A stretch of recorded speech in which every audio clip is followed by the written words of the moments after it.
prize.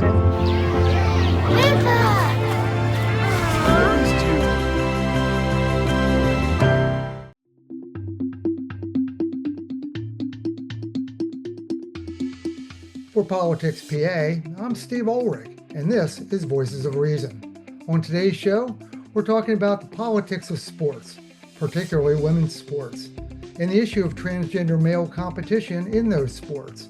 We'll talk with Senator Judy Ward, prime sponsor of Pennsylvania's Senate Bill 9, commonly referred to as the Save Women's Sports Act.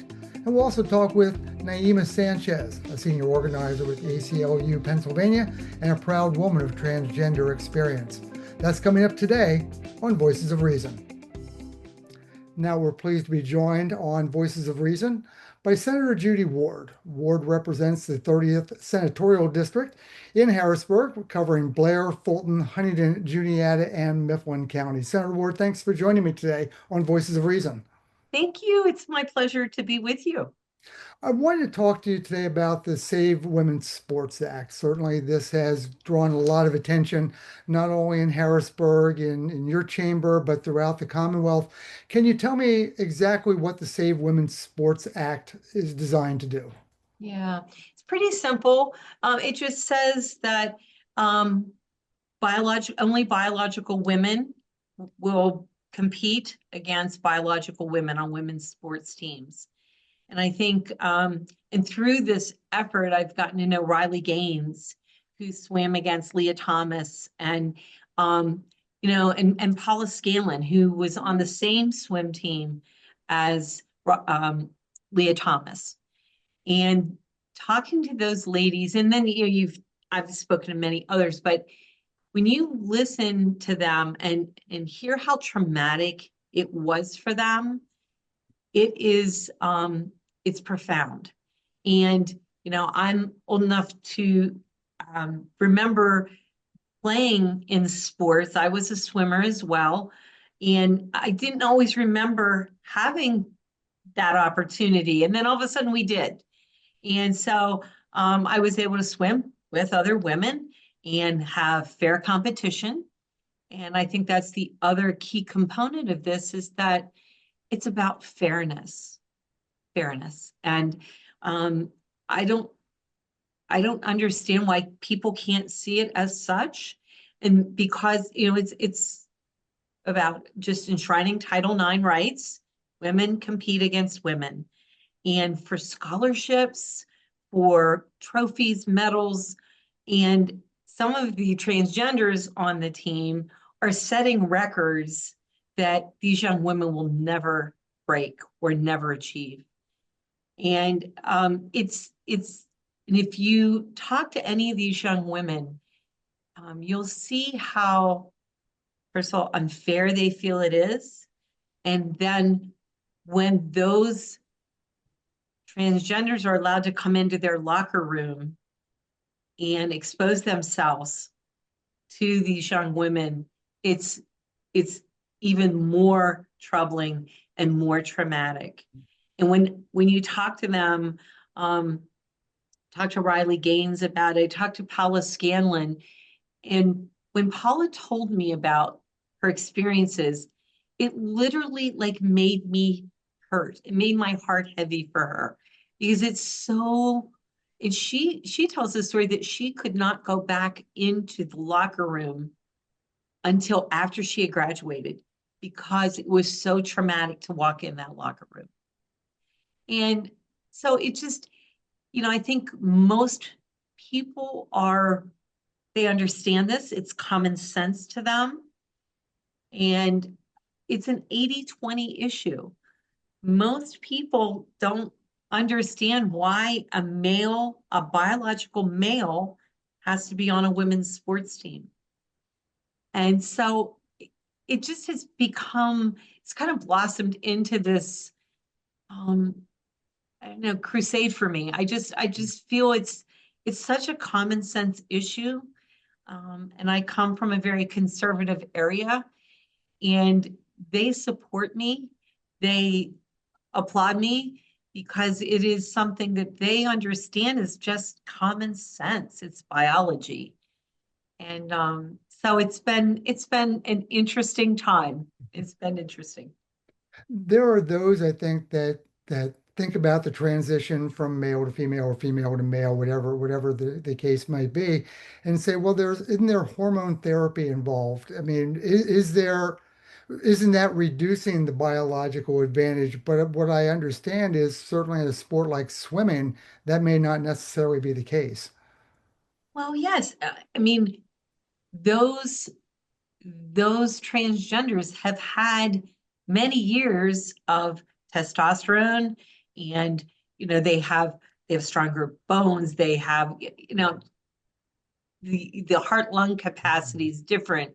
The muscle fibers are different, and so they've had all those years of those advantages and differences. I mean, quite frankly, differences. And so it makes it impossible for a woman to compete fairly. Now, it's funny, if you ever listen to Riley Gaines, she says she and Leah Thomas tied. And she said he should be embarrassed by that because she said we tied, which I think is really great. Um, but she's really been out in front on this issue, and just so proud of her. I was able to host her at the Capitol, at the Pennsylvania Capitol, just a few months ago. Went to Washington, D.C. to be outside the Supreme Court when the oral arguments were heard on this issue, and got to talk to many female athletes. It was very uplifting to me that these young women come out and they are passionate about fairness. When you and your colleagues conceived the Senate Bill 9, the Save Women's Sports Act, how much did you know about Title IX at that point, and how much did you learn going forward? Because we hear that phrase Title IX, and we all assume we know exactly what it means. But I can Yeah. only imagine when crafting the legislation, you learned a lot more.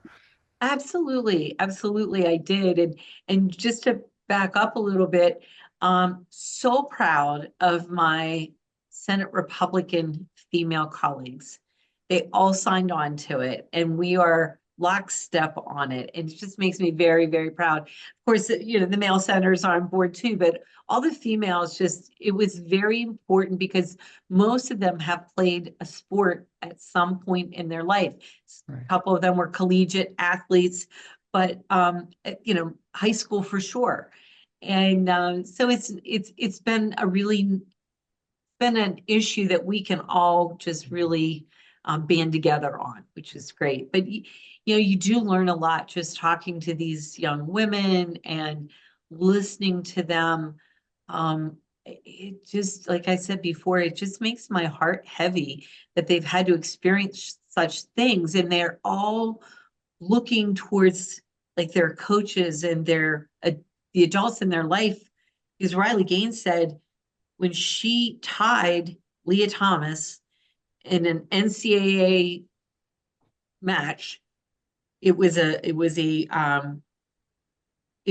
like a final, and they tied, and NCAA came up to her and they said, you two tied, and thank you very much. You did a great job. We're giving the trophy to her, Leah. And she said, I was waiting for people to come up and say, no, that's not right. And everybody was kind of afraid to do that. And so she's had to not only champion the issue itself, but there's a lot of anger and hatred towards her. And she's had to manage that as well. And many of these women, you know, social media and all of that, it's incredibly hurtful too. What kind of pushback were you getting from the opponents to Senate Bill 9? It passed 32-18. You had 5 Democrats join all 27 Republicans. But what was the pushback you were hearing, and what were the arguments you had to fight against? Some of the arguments are these transgenders have rights, but what about the rights of a team full of women. What about their rights? I think that gets forgotten. And I think there is sort of some fear of pushback on some legislators, depending on their districts. Um, like I said earlier, I'm blessed with a constituency that really supports me. Mm. So I'm very fortunate in that regard. Some have said that this bill being passed and now currently sits in the House Judiciary Committee is exclusionary. Is there a home for transgender athletes in that respect? I'm old enough to remember when we had the discussion, should boys be allowed to play in the girls' field hockey team because there was not a boys' field hockey team, or something along those lines. Right. Is there a place where transgender athletes can compete, and what would school districts that are strapped for funds as it is do to be more inclusionary in that regard? Well, and you have to understand that and this is something I learned early on, it's, this is biological sex versus gender, what gender you want to be. Right. And so honestly, I think if there can, and there probably isn't enough, um, enough volume to have a transgender team, but I really believe that they should play on their biological team. And to me, that makes the most sense. You are competing on an even playing field then. And I just it just is it's hurtful and it's very harmful to young women. I know that the NCAA had a policy that was in opposition to Senate Bill 9, but now the NCAA has changed its tune to follow along with President Trump's executive order. I believe the bill covers not only the K through 12 schools in the Commonwealth, but also the state universities as well. Is that correct? That is correct. Yes. Does that Yes. cover public and private? Public Okay. covers public school. Is it is it the expectation that you're going to be able to get the PIAA to come along with this before it becomes officially law and work through that way? Or is this going to have to literally get through the House Judiciary Committee, get to the governor's desk and see what happens? It will, and unfortunately, shortly after we did the bill, we got the bill through. It was there was some time, there were months that went by, and the governor didn't show his hand as to whether he would sign it or not. And then something political happened, and there seemed to be a retaliation. He came out and said that he would not sign the bill, and which I thought was, especially with him running an election, I thought that was maybe, unfortunate for him because it is an 80-20 issue. And there's a lot of groups that, are very passionate about this issue, and some of these, the Hispanic population, they tend to be, more conservative, and this piece of legislation, I mean, that whole idea doesn't make sense to them. And so I think there are populations of voters that really don't understand why you wouldn't sign a bill. And so I think, he may have done some damage to himself because of that. It's an issue that is becoming more, it doesn't, you think, oh, that I've heard people say that doesn't happen very often, that a boys on a girls sports team. It's happening more and more. I'm sure, Steve, you've heard it. You never used to hear it. And now a lot of high schools are having to deal with this issue, a lot of school boards. So it is something that's happening more and more. I want to get back to something you said earlier about the issue of fairness. You hear some people say, well, you know what, if Riley Gaines or even Leah Thomas swim against Katie Ledecky, they're going to lose. They're going to finish second. They're going to finish third. And Katie Ledecky is just that quality, once in a generation swimmer. But it seems to be more that it's not about necessarily the winning and the losing. It sounds like it's just the fairness issue and the biological advantage, right? That is correct. Yeah, I think it is that. And it just to feel so defeated. So, you're putting on your track shoes, you're getting ready to run a race, and you realize there's a dude that is lining up to run against you. It's so defeating. I mean, it's so defeating. You know you'll never win. It's so deflating. And so it's a fairness issue. It really is. And it comes down to, in my mind, I'm a nurse.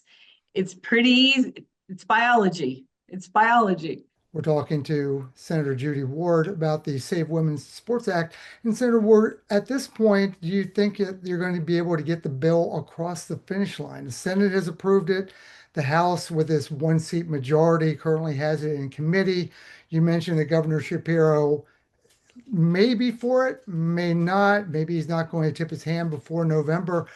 Do you think this can be completed before the end of this General Assembly? That remains to be seen. I think if the House would vote on it, if they would have um, a House floor vote on it, they get it through committee and do a House floor vote, I think it would pass. In fact, I feel pretty certain it would pass. Um, because it's an important issue to many. The governor said he would not sign it, and we shall see. We shall see in the court of public opinion, but I think it's important to create awareness about the issue and understand it a little bit more. And I thank you, Steve, for having me on and having this discussion because it's something people need to know about and be understand a little more in depth because it's happening more and more. Thank you to Senator Judy Ward today. I was talking about the Save Women's Sports Act, and I think this, as you said, this is an issue that many more people need to learn more about. And we thank you for your time today here on Voices of Reason. Thank you so much for having me. And now we're joined by Naiymah Sanchez, a senior organizer with ACLU Pennsylvania and a proud woman of transgender experience. She joined ACLU PA in 2017, and her initiative is to build coalitions to better serve transgender individuals in the injustice they face. Naiymah, thanks so much for joining us today on Voices of Reason. Yeah, thank you for having me, Steve. Earlier, we had Senator Judy Ward on, the prime sponsor of Senate Bill number 9, which is designed to ensure that athletic teams designated for women are reserved for biological females in Pennsylvania's K through 12 schools, as well as their collegiate teams. As someone who is a proud Pennsylvania transgender, as you said, and organizer with the ACLU, what is your response to Senate Bill 9? I mean, despite the fact that trans people of all ages have been participating in sports consistent with their gender at all levels for many years, we simply have not seen any dominance by trans athletes, right? And so athletic success is based on many, different factors that vary sport to sport. And, Senate Bill 9 is misleading in the facts. And the reality is that there are ways that we can increase access and equity for women and girls sports, but banning trans girls is not it. One of the things we talked to Senator Ward about was whether or not this bill is exclusionary. I'm old enough to remember when boys started trying out for girls' field hockey teams because there was not a boys' field hockey team or something along those lines. It doesn't appear that there are large numbers of trans athletes that are involved with this, yet this bill seems to want to exclude them. I mean, that's true. Requiring girls who are trans to compete on boys' team or boys who are trans to compete on girls' teams may effectively exclude participation for all, right? And when we get into the stereotypical what biological sex is, or what is a stereotypical young girl or a woman. We get into the policing of people's bodies, and then that raises a lot of concerns because how would we really go about determining the factors of a person's biological sex, air quote, unair quote, biological sex, when a lot of the efforts have been specifically on anatomy. One of the things that I think we heard during our discussion was a concern about locker rooms and the fact that suddenly that biological females are feeling uncomfortable with someone transgender coming into the locker room. What do you say to those concerns that we've heard from not only those who support this bill, but from school districts around southeastern Pennsylvania? Yeah, I mean, that's a great question and a great concern, right? The reality is that the facts don't support that. Allowing trans folks to have access to restrooms and locker rooms that align with their gender identity puts cis folks at a higher risk of harm. In fact, policies and legislation, even rhetoric like this, increase the chances that individuals will experience that harm. Forcing trans girls to go into men's rooms or boys' restrooms doesn't create safety for the trans folks, right? The idea is that everyone deserves safety and privacy. And so excluding folks, right, and creating a more hostile environment, especially for our young folks, is not benefiting our young people at all. We're speaking with Naiymah Sanchez, senior organizer with the ACLU Pennsylvania. Talk about, if you could, the mental health issues that we often hear associated with transgender athletes and the desire to, I guess, be accepted and the challenges that they face along the way. Yeah, and so, the reality for young folks is that having the opportunity to participate in sports for those young folks who want to participate in sports result in a positive outcome for students, right? That means better grades, greater homework completions, higher educational and occupational aspiration, and improved self-esteem. It is actually being the T in the team, right? And so when you are excluded out from participating in um, activities that your peers are allowed to participate in, right? It pushes you into what we consider that silo, and right, and so then we start to see a decrease in like grades, participation in school, even the desire to like go to school or even want to be here, right? And so what we have seen over the last few years, and in particular this last year, is an increase, right?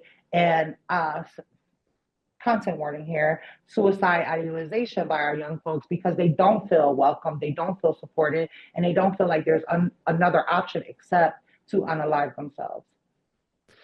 So with that in mind, where is the middle ground? So those who want to exclude and say this is not going to happen, when you take a look at the mental health of those who want to be accepted, is there a middle ground that we are going to be able to find? Is there something that the ACLU is working toward to as a possible solution? Yeah, and so the solution is not to move on bills like Senate Bill 9, right? Any bills that target young folks based on their gender identity is a unconstitutional attack or a constitutional attack, right? They're constitutional rights. And so when it comes to like what is the middle ground? The middle ground is to allow kids to be kids, allow young folks to play, right? And don't target trans girls and particularly as you attempt to make a politicization over your desire for political aspirations, right? Trans people should not be used as the pawns for political aspirations for politicians, right? We are constituents, we are proud Pennsylvanians, and we also deserve the right to thrive in a world free from discrimination. You mentioned the politics of it all. I spoke to Senator Ward, and she often mentioned meeting Riley Gaines, who has become a very prominent voice on this topic. And you take a look at the executive order that President Trump signed into action. It seemed to move the National Collegiate Athletic Association, the NCAA, off of its policy, which was more inclusionary. Has the ACLU stepped into the fray with this issue and tried to get, whether it's the NCAA or perhaps the Pennsylvania Interscholastic Athletic Association, the PIAA, to consider everything we've talked about? And so here's the thing. I feel that a lot of entities are put under pressure with this administration and the rhetoric through their executive orders. The reality is that executive orders are not law. They are, directives or guidelines, right? And so you don't have to abide by an executive order. However, again, we believe that every young person deserves the right to thrive and participate in a life free from discrimination. And so when it comes to allowing trans girls to compete in girls sports, the reality is that it doesn't hurt anyone. And so there are advocates for women and girls in sports, such as the National Women's Law Center, the Women's Sports Foundation, the Women's Leaders in College Sports, and other entities that support trans inclusionary policies and oppose efforts like Senate Bill 9 to exclude transgender students from participating in sports. And that is the reality of it, is that we have to continue to not fold under pressure of executive orders, right? Rhetoric supported by executive orders. That's it. When you look at the language of Title IX, Title IX's been thrown around in so many Yeah. different ways to affect so many different pieces of legislation that are coming forward. Is Title IX being twisted in this argument in a way that perhaps it shouldn't be? Yeah, for sure. And, there are real issues with gender parity in sports when it comes to like funding, resources, pay equity, and even awards, right? So promoting baseless fears about trans athletes does nothing to address the real problems. And you uplifted Riley Gaines, who is an athlete, right? Who was a swimmer who swam in a meet with Leah Thomas, right? If Leah did not participate, Riley would have still lost. And so I think we don't focus so much on that, but we look at there was a trans person who participated in sports and look at her physique, right? And so they demonize the person and how they look versus paying attention to the real inequalities that it presents for women and girls who participate in sports. And it's not trans people.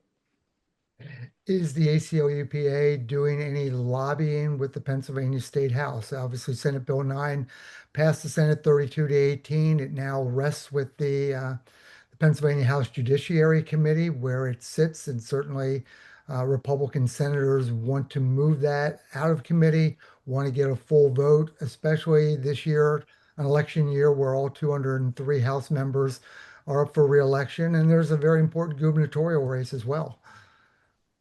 And so what we're doing is monitoring, right? So, I mean, lobbying is very important and talking with elected officials, especially in the House, on why bills like Senate Bill 9 is harmful, right? But the reality is that we know that Senate Bill 9 is based off of baseless claims, right? And so the idea is to continue to monitor bills like Senate Bill 9 and other bills that attack trans folks, trans youth in Pennsylvania to ensure that they're not moving. And once things are moving rapidly, we will make sure that we have boots on the ground to prevent things to get to the governor's desk. We've been joined by Naiymah Sanchez, a senior organizer with the ACLU Pennsylvania and a proud woman of transgender experience. Naiymah, thanks so much for joining us today on Voices of Reason. Yes, thank you for having me, Steve. My thanks to Senator Judy Ward, as well as Naiymah Sanchez for joining me today on Voices of Reason. Voices of Reason is produced by Brianne O'Neill. Follow Voices of Reason wherever you get your favorite podcasts or on our YouTube channel. Until next time, for Voices of Reason, I'm Steve Ulrich. Thanks for listening.